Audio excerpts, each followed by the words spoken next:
Welcome. Thank you for taking some of your time at home to learn about light.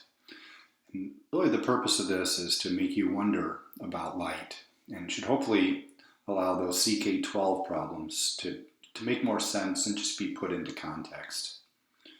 So, really, my goal is to help you understand how magnification, a little bit on the speed of light, and a little bit on focal lengths, how all of that affects what we look at, what we see. So the important thing to remember is that your main sensor of light is your own eye. But really all parts of your body have a little bit of, they don't necessarily have a awareness of electromagnetic radiation, but your skin can change color, your hair can change color. But once again, your eye is really the only thing that's consciously noticeable. You don't smell electromagnetic radiation, but there were stories about people cleaning up after the Chernobyl disaster, and they were exposed to high levels of gamma rays and X-rays, and they could taste and smell metal as they were exposed to all that radiation. So our bodies have ways of sensing light and sensing radiation. Our eye is really the only one that we're consciously aware of. Now, it sounds silly, but like leaves and things in nature can also sense or detect or interact with electromagnetic radiation. So if you have a magnifying glass at home, take it outside. There's a lot of kind of fun things you can do with that. But here you can see how I am taking electromagnetic radiation, focusing it through this lens, and it does definitely trigger a chemical reaction there on the leaf. More the same here.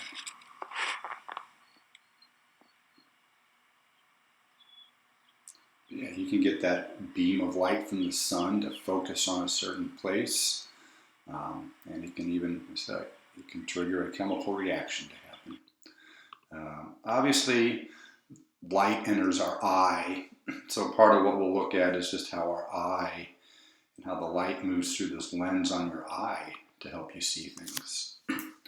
Okay, you can trace this study of light, quite honestly, back to like Galileo, Isaac Newton, and even Benjamin Franklin, who we talked about with electricity.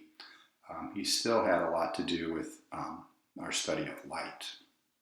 So please, I'd like to kind of keep everything in context. So this is kind of the beginning of science, beginning of school, beginning of universities. So what did this say? Galileo attracted large crowds when he dropped objects from the Leaning Tower of Pisa. He demonstrated the effects of gravity, and he was put in prison for saying the earth goes around the sun. Isaac Newton, he invented, if you will, physics, calculus, optics, considered the greatest scientist by many in history. His laws of motion were used to get a rocket to the moon. And then even Benjamin Franklin, who we really talk about with electricity, he still had some to do with optics. So once again, just keep this in perspective. A lot of you told me that Albert Einstein worked with Isaac Newton. Don't tell me that, please. Don't tell me that. There is photographs of Einstein, movies with Einstein. He's does not work in the 1600s with Isaac Newton. Galileo's telescope we still use. Even the lens on your iPhone is using the same properties of light that Galileo recognized with refraction. The Hubble telescope out in space getting all of our images is still the same design of the mirrors as Newton's telescope. And this relationship is what it talked a lot about in some of those textbook problems. And then even, a lot of people heard that Benjamin Franklin has invented, bifocals. So he even, kind of contributed to our study of optics and light. When you think of light, when you look at something, that object can either emit, that means it's burning, it's glowing, it's giving off light, it's moving those electrons around in such a way that we see a glow. Now remember, things can give off lots of radiation. It doesn't always just have to be visible. But visible is obviously what our eye is very sensitive to. Materials like a window, a piece of glass can transmit the light through. Most materials will absorb some of that radiation. They can reflect some of that radiation. They can refract.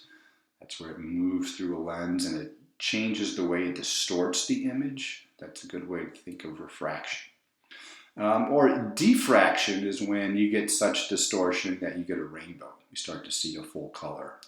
Now remember, this could be from like purple to red. That's kind of the visible spectrum of light. But keep in mind, materials can emit radiation that's not necessarily visible. Okay. So yeah, as we talk about images, we're not really looking at how we can manipulate images using a screen and using filters on a computer screen. We're really looking at how we can manipulate and make images that affect our own eye before they're processed and digitally put on a screen. So keep in mind, white, when you see white, opaque, white colors, they're reflecting the light that's given off around it. And dark colors tend to absorb a lot of the radiation, a lot of the light. So when you're looking at a piece of paper, the ink is actually absorbing the light, the radiation, and the white color is actually reflecting it. That's the same way a barcode would work and a scanner would work. It picks up the places where there's maximum absorption of light, and it picks up the places where there is a minimum absorption of light. And that's, in some ways, your eye is also a scanner, and that is what your eye is detecting as well. And I like this article, if you get the new newspaper, Panorama, just kind of what you should be doing while you stay at home. I really liked this message. Okay, once again, you can take the study of optics all the way back to Isaac Newton. And like I said, you kind of saw me playing a little bit with the magnifying glass to change how the image was. But there's going to be a distance to the image. There's going to be a distance to the object. And that relationship between the image distance and the object distance is determined by the focal length. Once again, the important concept is to appreciate that the image is determined by the focal length of the lens and the distance to the object. So just kind of more silliness here. But the important concept to appreciate is that the image is determined by the focal length of the lens and the distance to the object. And then really a lot of times your image is inverted or real. And then sometimes it's a virtual image. We'll look at that a little bit too. But I just kind of want you to appreciate that. Appreciate that the image can change based on how it interacts with the light. All right, now the focal length. The focal length depends on that curvature of the lens. A real thick lens is going to bend or refract more light. It actually has a shorter focal length because light would come in and it would get bent a lot by that. Skinnier, less curvature, has a longer focal length. It does not bend light very much. Maybe another way to think of it is the distance from the lens to where all those rays of light would converge is the focal length. That's another good way to think of that. Here's a picture you'll see. So here's a light coming in. It's bent and it will converge on this little point, kind of like what you saw with the leaf. The light can converge on that little point. So yeah, it's where parallel rays of light converge. So more curvature would be this first lens, and it would actually have a shorter focal length. Less curvature, where the light comes way out, not as steep as an angle here. Less curvature would be a longer focal length. All right, now when you make an object, so it's one thing to get the light to focus and hit something. And then when it does that, it can literally just triggers that chemical reaction. A lot of times you can think of it as bleaching out the material. Um, sometimes sun bleaches stuff out, but we know sometimes sun makes things darker. But the idea is the radiation can react chemically with the material. And if you can kind of concentrate or focus the light onto certain areas, you can get an image. You can do this with regular construction paper. Now, some of the first cameras, you'd have to sit there for a half hour to let all this light and all this image kind of be burned into the paper, burned into the film. Sometimes it's in good focus, sometimes it's not in good focus. But really lots of materials can interact with radiation: paper, film, your skin. And really, this is taking us into like the mid 1800s. Think of the first photographs. All right, there is an actual photograph of Abraham Lincoln. There are actual photographs from our people in the Civil War. Soldiers in the Civil War could take pictures themselves. They would take their food can when they were done eating, and there was still some salty juice, and those chemicals would sit on the metal, sit on the tin. You could take a lens, sometimes the scope off of their rifle, and hold it in front, and you could get an image to be burned or imprinted on the bottom of their soup can. So there are some old Civil War photographs that are actually just made from their food cans, and it's just the salts and the chemicals on the bottom of the tin can.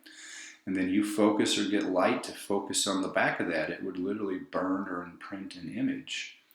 So some of our Civil War battlefield pictures are just from the soldiers using a tin can and a magnifying glass. Okay, now obviously film is a sensor. I think it's really neat that our school you can still take photography. Ms. Shaw had the program going for 30 years. Mr. Sachs still in the building around. Some of you may know him. Miss Warner, some of you may know her. So if you have, I just think it's fun that we offer photography here at school where you can use the chemicals and develop pictures. All right. Once again, so your skin, obviously it detects radiation that's like ultraviolet. But your skin is actually a good detector of gamma rays and X-rays, just not consciously aware. So here, this is one of the craziest things that ever happened is when we dropped a nuclear weapon. That radiation got imprinted on this person's skin in the same pattern as the clothing. This is one of the craziest things of all time to me. So there was a person standing there. The atomic weapon went off. The person incinerated. They melted and just disintegrated instantly. But as that radiation hit all this stone and the marble and this metal grate and these bricks, the radiation bleached out all of these materials except for where the person was, their shadow. So what's crazy is there's still shadows imprinted on materials from when the bomb was dropped on Japan, or when Hiroshima and Nagasaki. But yeah, it's just one way to think about how materials can interact with radiation, and how they can make a reaction happen. Once again, it's our own eye that we really interacts with radiation. So when you see white light, remember white light is really red, green, blue. That radiation is emitted. It moves through the lens on your eye. It hits your nerve. It hits your brain. It hits your optic nerve.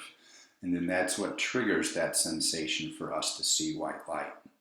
But we know from kind of playing with a lot of these optical illusions and just things that you're looking at, that there's a lot of processing that goes on. So when light gets into your eye, there's a lot of processing that has to occur before your brain makes a decision about what you see. This is kind of a famous one. Most people have seen this. I think all of you have seen Paris in the spring, once in a lifetime, bird in the hand. But these fooled a lot of people the first time they looked at it. Most people have seen that Dalmatian before, or you're kind of expecting it. So yeah, anyway. So yeah, your eye, light comes in through your eye. So this is like a top view of your eye. The light, now it's so good that it all moves at the same constant speed. If images of light came into our eye at different speeds, we would have no way of making sense of the world. So the fact that all light, all radiation moves at a constant speed, moves at the speed of light, helps our brain make sense of the world. So think of this as the screen, this is the sensor, this is where you want all of that light to focus. So you have a lens on your eye that's kind of soft and squishy a little bit, not like a hard plastic glass lens. Now it does harden up over time, and so this lens, that's why older people oftentimes need glasses, is they lose some of that elasticity and that flexibility in that lens. So the images are blurry. Blurry images get focused onto your optic nerve, and then that's your brain processes those as being blurry as a result. Okay. Now, yeah, think about, so real images can really be focused on the screen. Virtual images cannot. Okay, so, and really what it comes down to is if you're real close, it's hard to get a good, clear image. So if I'm trying to read my book with it up against my face, I see just a bunch of blurry ink. However, maybe if I'm getting glasses, getting older, holding the book a little bit further away, I'm able to get a nice clear image projected to the back of my retina, and I am able to then see those words in focus. Okay, the thing that's neat about a real image, you have to be farther than the focal length away to create a real image, and yeah, if you're greater than 2 focal lengths away, you get a smaller image. If you put the lens between 1 and 2 focal lengths away, you get a magnified image. But once again, if you put it real close, then it's really hard to see what you're focusing on.